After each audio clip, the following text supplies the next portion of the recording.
여러분 반갑습니다. 회계를 좋아하는 김준우입니다.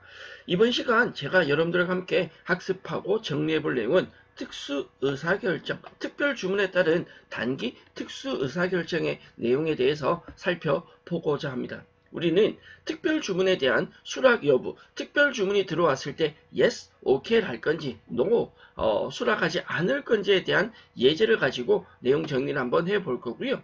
특정 제품이나 부품에 대해서 이걸 자가 제조를 할 건지 직접 생산을 하는 게 유리한지 아니라 외부에 구입하는 게 유리한지 또는 특정 제품에 대한 생산 라인을 유지하는 게 유리한지 아니 이걸 폐쇄하고 다른 용도로 쓰는 게 유리한지에 대한 내용을 놓고 사례들을 통해서 내용 정리를 한번 해보고자 합니다. 집중해 주시고요. 특별주문에 대한 수락 여부 결정부터 지금 만나보도록 하겠습니다. 단기 특수 의사결정의 첫 번째 전제 조건은 이 내용부터 이해가 되시셔야 됩니다. 우리는 어떠한 의사결정을 해야 될 시점이 있을 때 두 가지를 판단하셔야 됩니다.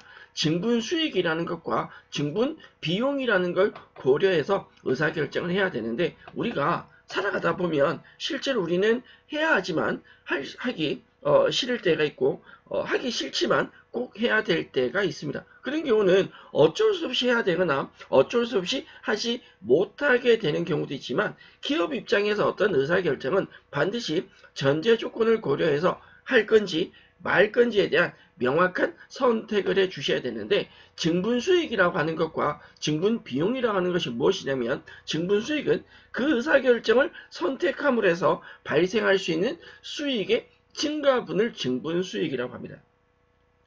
그렇다면 반대로 그 의사결정을 함으로 해서 발생할 수 있는 비용의 증가분을 증분 비용이라고 이야기를 하고요. 증분 수익과 증분 비용을 비교해서 수익의 증가분이 비용의 증가분보다 클 수도 있고 반대로 수익의 증가분보다 비용의 증가분이 클 수도 있습니다. 어떠한 의사결정을 했을 때 증분 수익이 증분 비용보다 크다라고 한다면 그걸 우리는 증분 이익이라고 하고 증분 이익이 발생할 때는 그 의사결정을 무조건 해야죠. 반대로 수익보다 비용이 더 크다. 이걸 우리는 증분 손실이라고 하고요. 증분 손실이 발생한다면 가급적 그 의사결정은 선택을 하지 않는 것이 바람직합니다. 상황에 따른 증분 수익과 증분 비용이 어떻게 되는지를 지금부터 예제 문제를 가지고 하나 순서대로 정리해 보도록 하겠습니다.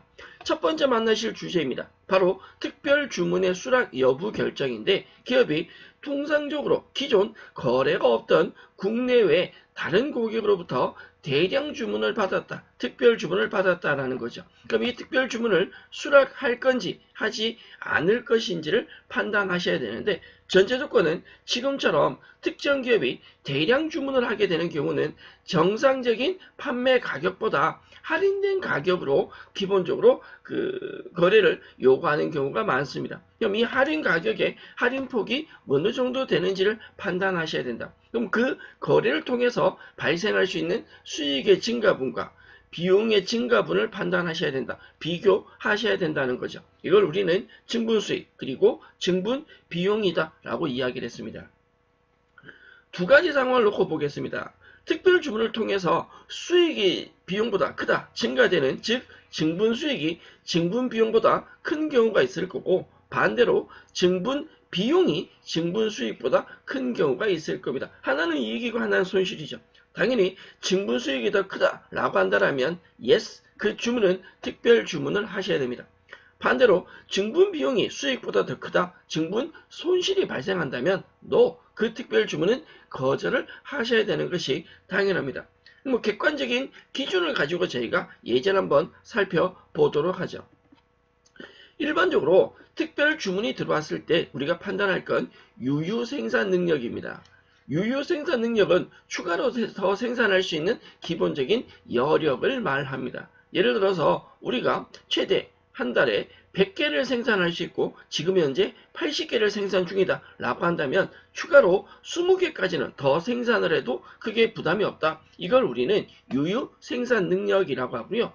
예를 들어 100개를 생산하고 있고 80개를 생산하고 있는데 특별 주문이 40개가 들어왔다.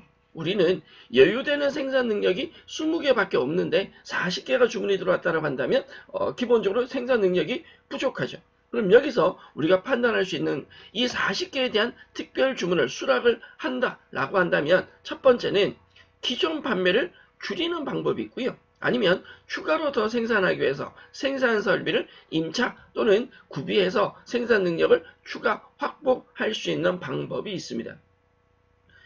우리가 가지고 있는 유유 생산 능력보다 특별 주문의 수량이 작다라면 생산 능력이 충분하다라면 크게 고려할 사항이 아니지만 그 생산 능력이 부족하다라고 한다면 두 가지. 첫 번째, 기존 판매를 줄인다. 부족한 만큼 기존 판매를 줄이고 특별 주문을 수락할 수도 있을 것 같고요. 아니면 생산 능력을 증가시키기 위해서 생산 설비를 임차하거나 생산 설비를 추가로 임차하거나 추가 구입을 해서 설치를 해서 생산 능력을 확대하는 방법도 있습니다. 예를 들어 특별 주문을 받는다면 1차적으로는 매출액은 증가하겠지만 그 매출액 증가가 그대로 매출총 이익이나 영업이익으로 반영되는지는 고려해 볼 사항이죠. 이런 상황을 좀 몇 가지 사항을 판단을 해서 증분 수익과 증분 비용을 고려해서 특별 주문을 수락할 건지 하지 않을 건지를 판단하셔야 된다라는 건데 특별 주문 수락 여부에 대한 의사결정 예제 한번 살펴보죠.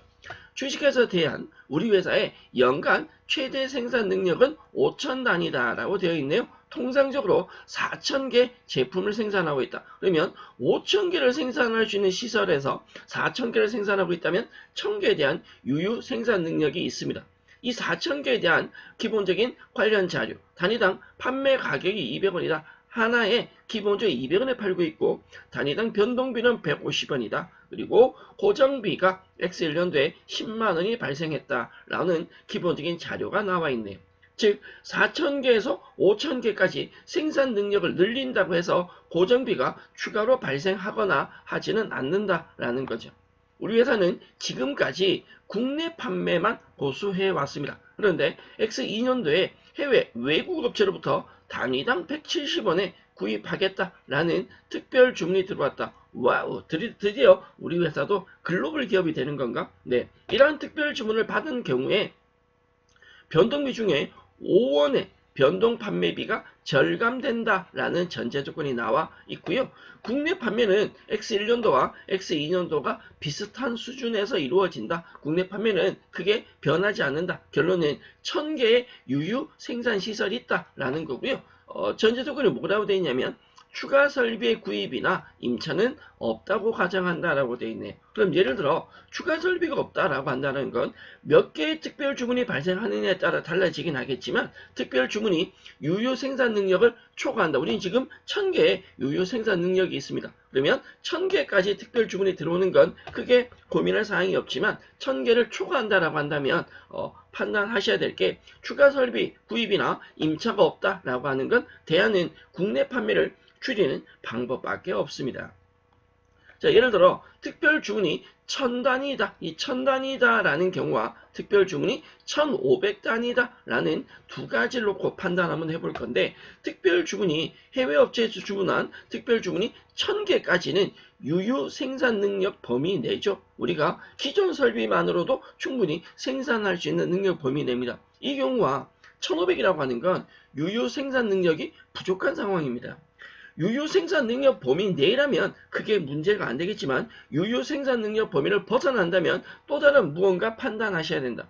추가적인 생산 설비를 구입하거나 임차를 하셔야 되는데 그건 없다고 가정했으니까 우리가 선택할 수 있는 대안은 기존 국내 판매를 감소시키는 줄이는 방법밖에 없습니다. 그러면 두 가지 세부적인 예제, 지금부터 증분비용, 증분수익이 어떻게 변화되는지를 살펴보도록 하겠습니다. 자, 먼저 특별 주문 수량이 1,000단위이다. 유효 생산 범위 내이다. 이 경우는 특별 주문을 수락한다 하더라도 추가적으로 특별한 추가적인 비용은 발생하지 않는다라고 가정을 한다면 매출이 증가될 겁니다. 특별 주문을 받음으로 해서 매출이 증가되면서 생산량이 늘어남으로 인해 변동비도 증가될 거고요. 그에 따른 증분 손익이 어떻게 되는지 살펴본다면 특별 주문을 받았으니까 매출이 얼마가 증가하냐? 1000단위, 1000개에 대한 특별 주문을 받았는데 얼마에 구입하겠다고요? 기본적인 판매 가격은 200원이지만 그들이 170원에 할인 구입을 하겠다. 우리는 할인 판매를 하게 될 겁니다. 그리고 이 특별 주문을 하는 경우에 변동비가 단위당 5원씩 감소한다라고 했습니다. 변동비가 1000단위에 145원이 감소한다. 원래 변동비는 150원인데 145원이 감소할 수 있다라는 거죠. 따라서 매출액이 증가하는 금액은 17만 원이고요. 변동비가 감소하는 금액은 14만 5천 원입니다. 즉 매출이 증가하는 걸 증분 수익으로 보고 변동비가 증가하는 걸 증분 비용으로 본다라면 차액으로 나오는 2만 5천 원, 이걸 우리는 증분 손익 중에 증분 이익이다라고 이야기를 할 수 있겠죠. 즉 이 특별 주문을 통해서 기본적으로 증분 이익이 발생하기 때문에 우리는 특별 주문에 대해서 yes 수락을 하셔야 합니다. 기본적으로 특별 주문을 무조건 수락하는 것이 아니라 상황에 따라서 수락할 수도 있고 하지 않을 수도 있다라는 내용을 구분을 해달라라는 내용에서 학습을 하고 있고요. 기본적인 판단 과정 설명드렸다. 1000단일 땐 기본적으로 간단하게 편리하게 확인할 수 있었다면 1500단위는 조금 달라질 겁니다. 우리가 유효 생산 능력이 1000개밖에 안 되는데 1500단위의 특별 주문이 있다면 기존 판매를 감소시켜야 합니다. 유효 생산 능력이 부족하기 때문에 초과 차이나는 500개에 대한 기존 판매를 줄이셔야 특별 주문을 수락할 수가 있겠죠. 당연히 추가 설비에 대한 구입이나 임차가 없다라는 전제하에서 설명을 드리고 있는데 기존 판매를 줄이니까 매출이 증가, 즉 특별 주문을 통해서 매출이 증가하기도 하고 기존 판매에 대한 매출이 감소하기도 하죠. 두 가지를 다 비교하셔야 되는데 특별 주문을 통해서 매출이 증가하는 금액도 있을 거고 기존 판매가 감소하는 부분도 있을 겁니다. 이로 인한 증분 수익 금액을 계산하셔야 되고요. 또한 변동비가 증가될 겁니다. 특별주문을 통해서 변동비가 증가되지만 기존 매출 감소로 인한 변동비가 감소되는 부분도 있을 거고 그 금액을 통한 증분 비용을 계산하셔서 증분 수익과 증분 비용에 대한 증분 손익을 계산해 주셔야 합니다. 자, 먼저 매출이 증가합니다. 1500단위죠. 1500개에 대한 특별 주문이니까 1500개에 대한 170원의 매출 증가될 거고 기존 매출이 감소할 겁니다. 우리가 1500개에 대한 특별 주문을 받으려면 기존 판매에 대해서 500개를 감소시켜야 되니까 500개에 대한 판매 가격 200원 감소하겠죠. 매출 증가를 통한 증분 수익이 25만 5천원 증가할 거고요. 매출에 대한 기존 매출 감소를 통한 10만 원이 감소될 겁니다. 이에 따른 증분 수익 금액은 15만 5천 원이 되고요. 특별 주문을 통한 변동비는 전체 수량 1,500개에 대한 145원, 그리고 기존 변동비는 500개에 대한 판매비가 판매 수량이 줄어들 건데 단위당 변동비가 150원이라고 했습니다. 변동비 총액이 증가되는 금액은 21만 7,500원이 되고요. 기존 변동비 감소 금액이 7만 5천 원을 통해서 증분 비용은 14만 2,500원이 됩니다.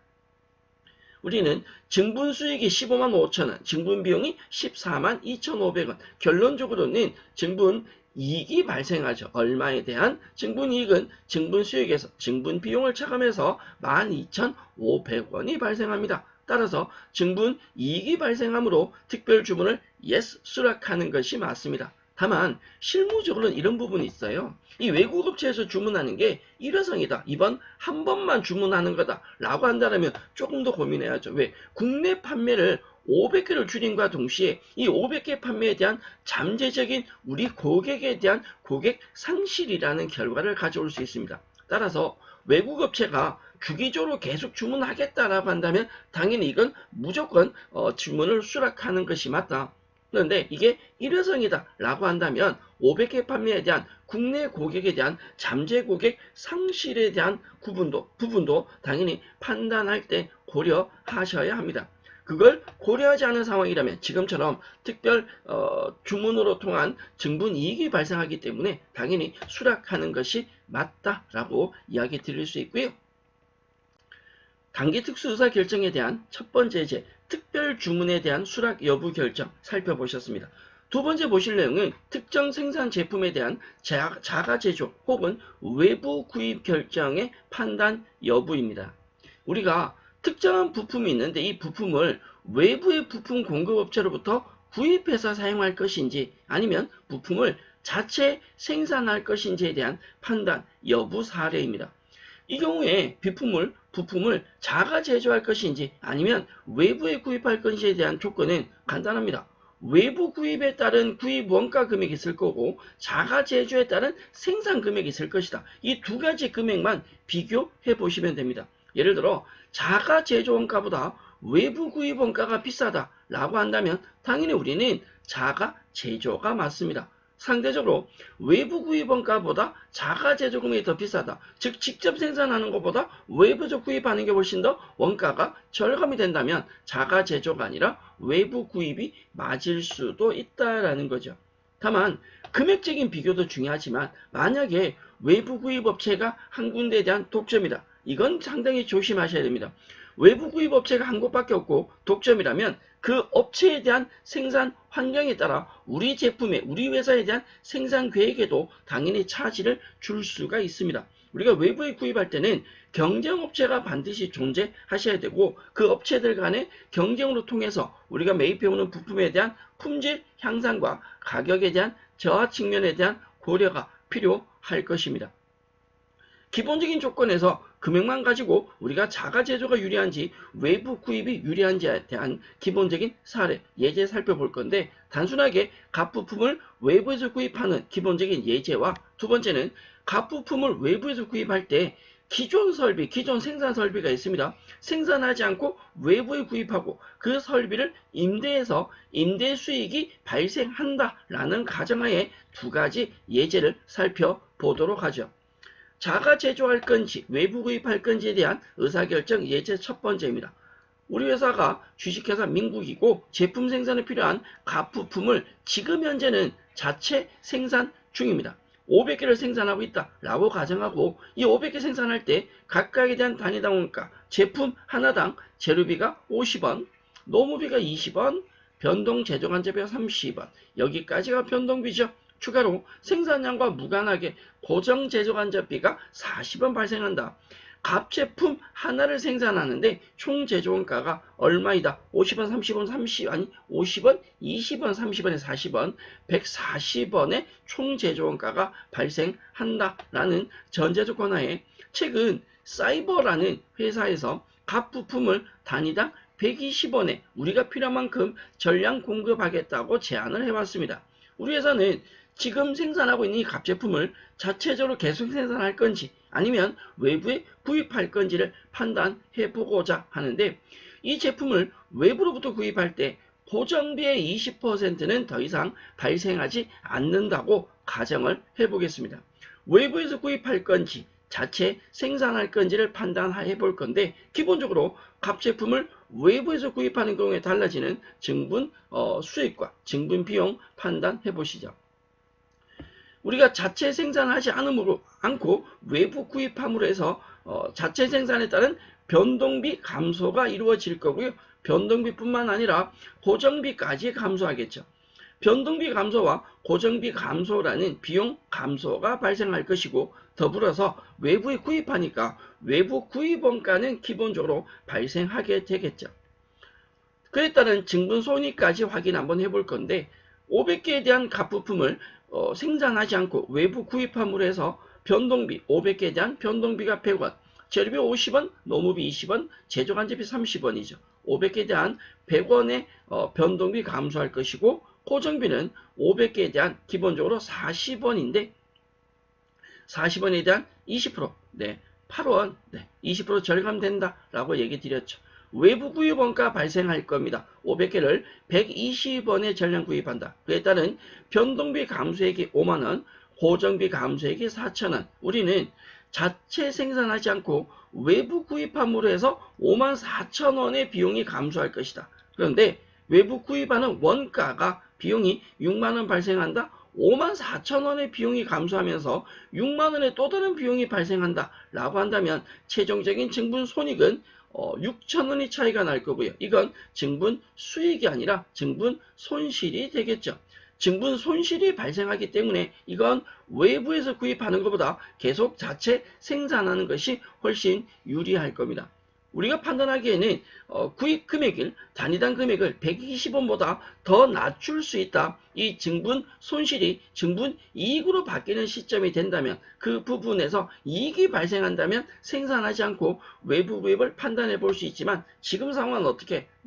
외부 구입하지 않고 자체 생산이 유리하다라는 거죠. 자, 두 번째 예제 가봅니다. 이와 동일한 상황인데 어떻게 이 갑부품을 자체 생산을 하지 않음으로 해서 10,000원의 임대 수익이 발생할 수 있다. 조금 전에 우리가 뭐라고 얘기를 했었냐면 기본적으로 갑부품을 외부에서 구입함으로 해서 증분 손실이 6,000원 나왔습니다. 그런데 지금은 상황 하나 더 붙여서 임대를 함으로 해서 임대 수익이 발생한다. 얼마가요? 10,000원이. 임대 수익이 없다라는 가정하에서 증분 손실이 4,000원이었는데 임대 수익이 10,000원이 발생하면 당연히 어떻게? 증분 이익이 발생하겠죠. 수익이 생기니까. 세부적인 내용 확인 한번 해보자. 우리가 갑부품을 자체 생산하지 않고 외부 구입함으로 해서 변동비 감소 이루어질 거고요. 고정비도 감소가 될 겁니다. 그리고 여기서 끝나는 것이 아니라 외부 구입 원가가 발생하죠. 여기까지는 앞서 보신 예제와 동일합니다. 문제는 여기서 뭐가 발생해? 우리가 설비를 외부에 임대함으로 해서 임대 수익이 발생할 거다라는 거고 그에 따른 증분 손익 확인해 보겠습니다. 변동비가 감소합니다. 500개에 대한 100원, 고정비 감소합니다. 500개에 대한 40원의 20%, 외부 구입 원가가 발생하겠죠. 그리고 임대 수익도 증가될 텐데 변동비 감소되는 금액은 50,000원이고요. 고정비가 갑제품 생산하지 않고 외부 구입함으로 해서 고정비가 4,000원이 감소할 겁니다. 외부 구입 원가를 통한 비용이 추가로 60,000원 발생한다. 여기까지 보면 증분 손실이었습니다. 임대 수익이 대안으로 발생한다. 얼마가요? 10,000원이 발생한다. 라고 한다면 최종적으로는 4,000원에 뭐가 발생해? 증분 이익이 발생하죠. 갑제품을 생산하지 않는 대신 그 생산 라인을 임대를 통해서 10,000원의 임대 수익이 발생한다. 결론적으로 증분 이익이 발생한다면 우리는 이걸 생산을 중단하고 설비를 외부에 임대해서 임대 수익을 받음으로 해서 증분 이익을 얻는 것이 훨씬 더 바람직할 수 있다. 당연히 생산을 중단하고 어떻게 외부 구입이라는 선택을 하셔야 합니다. 특별 주문에 따른 수락 여부 그리고 기본적으로 우리가 제품 중단에 따른 외부 구입을 할 거냐 특정 제품에 따른 생산을 계속할 거냐라는 걸 살펴보셨다면 단기 특수의사결정의 마지막 세 번째 예제입니다. 제품 생산 라인이 있는데 이 생산 라인을 계속 생산을 할 거냐 아니면 폐쇄를 할 거냐 이 판단은 뭐하고 연결이 되냐면 그 특정 제품에 대한 손실이 발생하는 경우에 발생합니다. 기업이 특정 제품 하나가 아니라 다양한 제품을 생산하고 있다라고 가정할 때 어떤 제품은 이익이 발생하기도 하고 어떤 제품은 손실이 발생하기도 합니다. 이익이 발생하는 제품은 상관없지만 손실이 발생한 제품은 계속해서 생산하는 게 맞느냐 아니냐라는 것을 판단하실 상황이 있을 수 있습니다. 이 경우에 특정 제품, 즉 손실이 발생한 제품을 생산을 계속해서 손실을 유지하느냐 그건 아닌 거죠. 그럼 이걸 생산하지 않을 거냐라는 건 다른 상황에 따라서 영향을 줄 수가 있습니다. 손실이 발생한 제품의 생산을 중단할 건지 여부는 그 해당 제품에 대한 영업이익이, 즉 영업이익은 매출하고 일반 비용을 감안한 이익인데 이걸 가지고 판단하시면 안 됩니다. 뭘 보셔야 되냐? 공헌이익을 보시고 판단하셔야 됩니다. 우리가 공헌이익이라는 건 매출액에서 변동비를 차감한 거죠. 그럼 뭐가 문제냐? 영업이익이 안 되고 변동비가 반영된 공헌이익이 된다는 가장 큰 이유는 뭐 때문에? 고정비 때문입니다. 우리가 손실이 발생하는 제품 생산 라인을 폐쇄한다라고 하더라도 그 생산 라인에 관련된 고정비는 어차피 생산하지 않더라도 계속 발생할 것이기 때문에 영업이익을 가지고 판단하는 것이 아니라 공헌이익을 가지고 판단하셔야 합니다. 자, 그 이유는 정리가 되시면 좋겠고요. 다만 손실이 나는 제품의 생산을 중단할 경우에 고정비의 절감이 예상된다. 그럼 당연히 고정비에 대한 절감 부분도 포함해서 의사결정을 하여야 한다라는 건데 손실이 발생한 제품의 생산 라인을 계속 유지해서 생산할 거냐 아니면 폐쇄할 거냐는 판단은 저희는 크게 네 가지의 상황을 놓고 비교를 한번 해보겠습니다. 제품 라인에 대한 생산을 중단했을 때 그 생산을 중단한 제품에 대한 고정비가 다른 제품에 정상적으로 배분되어서 발생한다라는 경우와 두 번째, 제조 라인을 중단할 경우에 고정비에 포함되어 있는 광고비 중의 일부가 9,000원이 발생하지 않는다. 고정비가 감소할 수 있다라는 거죠. 특정 제품을 생산 라인을 중단할 경우에 그 생산 설비, 유효 설비를 임대를 해서 10,000원의 임대 수익이 발생하는 경우 살펴볼 거고요. 특정 제품 제조 생산 라인을 중단할 경우에 생산 설비에 대해서 10,000원의 임대 수익은 발생할 수 있으나 이 제품과 관련된 다른 제품의 매출이 10%가 추가로 감소할 수 있다. 라는 거. 저희가 이런 예를 한번 들어보죠.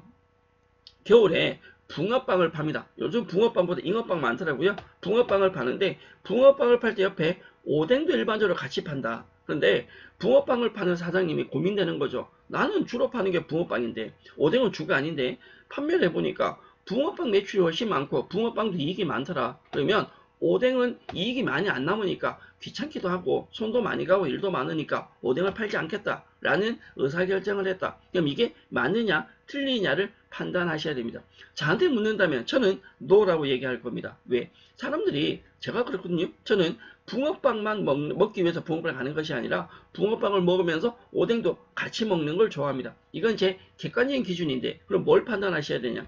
고객이 왔을 때 손님이 왔을 때 붕어빵만 사가는 붕어빵만 먹는 경우와 붕어빵을 먹으면서 오뎅도 같이 먹는 이런 상황에 대한 비교 분석이 가능해야 된다. 그럼 마지막 같은 경우에 무슨 예제냐? 10,000원의 임대 수익은 발생할 수 있으나 이 제품에 대한 생산 라인을 폐쇄함으로 해서 유관된 다른 제품의 매출액까지 감소할 수 있다라는 걸 가정해서 판단을 한번 해보자라는 거죠. 여러분들 어떠세요? 붕어빵이에요? 오뎅이에요? 아니면 둘 다? 저는 최종적인 둘 다 원하는 스타일입니다. 자, 첫 번째, 우리는 다양한 제품을 생산하고 있습니다. 만세랑 우리 회사는 손익계도 구조가 다음과 같다. 우리는 값도 팔고요, 을도 팔고요, 병도 팔고요, 정도 팔고 있습니다. 근데 다른 건 상관없는데 병 제품에서 마이너스 4,000원이라는 손실이 발생하고 있다. 그럼 이 병 제품을 마이너스가 뜨는데 계속 생산할 거냐, 하지 않을 거냐, 이 생산 라인을 유지할 거냐, 아니면 폐쇄할 거냐라는 걸 판단해 보자라는 거죠. 첫째, 고정비는 제품의 매출액에 비례해서 각 제품에 배분하고 있다고 가정한다.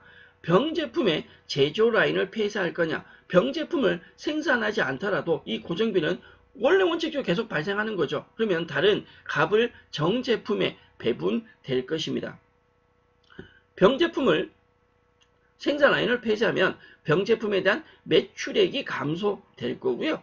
매출액만 감소되는 게 아니라 변동비도 같이 줄어들겠죠. 고정비는 변동이 없습니다. 그에 따른 징분 손익을 판단한다면 매출액이 6만원 감소하고 수익이 감소하죠. 그리고 변동비, 비용이 감소하는데 52,000원이 감소합니다. 따라서 증분 손익은 8,000원의 차익이 생길 거고요. 증분 손실이 발생할 겁니다. 매출의 감소 부분과 변동비가 매출 감소에 따른 변동비 감소 부분도 봤을 때 이건 수익이 아니다. 증분이익이 발생하지 않는다라는 거죠. 따라서 이 경우는 생산 라인을 폐쇄하는 경우에 손실이 발생하기 때문에 손실이 발생한다 하더라도 이건 계속 생산하는 것이 맞다. 이건 고정비 때문에 이런 문제가 생긴다라고 생각해 주시면 되겠고요. 두 번째, 병 제품의 생산 라인을 중단할 경우에 고정비에 포함되어 있는 광고비가 얼마가 감소할 것이다. 9,000원이 발생하지 않는다. 감소할 것이다. 라고 가정한다면 병제품 생산 라인의 중단에 따른 매출의 감소와 변동비 감소 이루어질 거고요. 고정비까지 광고비까지 감소가 된다라는 거죠. 증분 손익이 어떻게 나오느냐? 매출이 6만원의 매출 감소가 됨과 동시에 52,000원의 변동비 감소할 겁니다. 추가적으로 광고비가 9,000원 감소한대요. 따라서 증분 손익은 1,000원이 차이가 날 건데 이 1,000원에 대한 증분 이익이 매출의 감소에 따른 수익 감소, 변동비에 따른 비용 감소, 고정비에 따른 역시 비용 감소, 즉 수익이 얼마가 감소하면서 6만원 감소하면서 비용은 6만 1,000원이 감소하게 되죠. 6만원의 수익을 줄이면서 6만 1,000원의 비용을 줄이니까 결론은 증분이익이 1,000원이 발생합니다. 증분이익이 발생하기 때문에 이 경우는 당연히 생산 라인을 유지하는 게 아니라 뭐 하는 것이 맞다? 폐쇄, 과감하게 생산하지 않는 것이 맞다라고 설명드릴 수 있고요. 세 번째 경우 갑니다. 병제품의 생산 라인을 중단을 할 경우에 이 병제품 제조 라인 관련된 생산 설비가 유효시설이 되니까 얘를 임대를 해서 10,000원의 임대 수익이 발생한다라고 가정해 본다면 자, 매출이 감소될 겁니다. 변동비 감소할 거고요. 임대 수익이 발생하겠죠. 그에 따른 증분 손익 판단해 보겠습니다. 매출은 얼마 감소해요? 병제품 6만원의 매출 감소되고 병제품에 따른 변동비가 52,000원 감소합니다. 이 상황에서 임대 수익이 얼마가 발생해? 10,000원 발생하죠. 매출이 감소 6만원 하지만 변동비가 52,000원 줄어들면서 임대 수익까지 발생하니까 증분 손익은 2,000원, 2,000원에 대한 증분 이익이 발생하게 됩니다. 따라서 임대 수익을 올리는 것이 훨씬 유리하다. 증분 이익이 발생하기 때문에 당연히 과감하게 폐쇄하고 이 설비를 임대하는 것이 유리하다라고 얘기 드릴 수 있겠습니다. 마지막 예제입니다. 제조 라인 관련된 생산 설비를 병제품을 폐쇄하면서 제조 라인 관련 생산 설비를 10,000원에 임대할 수는 있으나 병제품과 관련이 있는 병제품과 을제품이 연관되나 봐요. 병제품을 생산하지 않고 판매하지 않음으로 해서 을제품의 매출액이 10%가 감소할 수 있다라고 가정을 한번 해본다면 병제품의 매출 당연히 감소하겠죠. 그리고 병제품에 대한 변동비 감소할 겁니다. 을제품에 대한 매출도 감소하지 않을까요? 10%. 을제품에 대한 변동비도 감소할 겁니다. 더불어 임대 수익이 증가한다라고 했고요. 그에 따른 증분 손익까지 가보죠. 자, 병제품 매출 감소합니다. 얼마가요? 6만원. 병제품을 생산하지 않음으로 해서 병제품에 대한 변동비도 52,000원 감소할 겁니다. 병제품 매출을 줄이면서 을제품도 매출이 감소합니다. 을제품이 전체 9만원이고요. 9만원에 대한 10%. 9,000원 감소하겠죠. 을제품 매출을 감소하니까 그에 따라 을제품의 변동비도 64,000원 10% 6,400원이 감소할 거고요. 임대 수익이 10,000원이 발생할 것이다 라고 했습니다. 즉 수익에 대한 감소분 그리고 비용에 대한 감소분 수익에 대한 증가분을 감안해서 증분 수익과 증분 비용 증분 수익과 증분 비용을 감안했을 때 증분 손익이 600원이 나오게 되고요. 600원의 증분 손실이 발생하게 됩니다.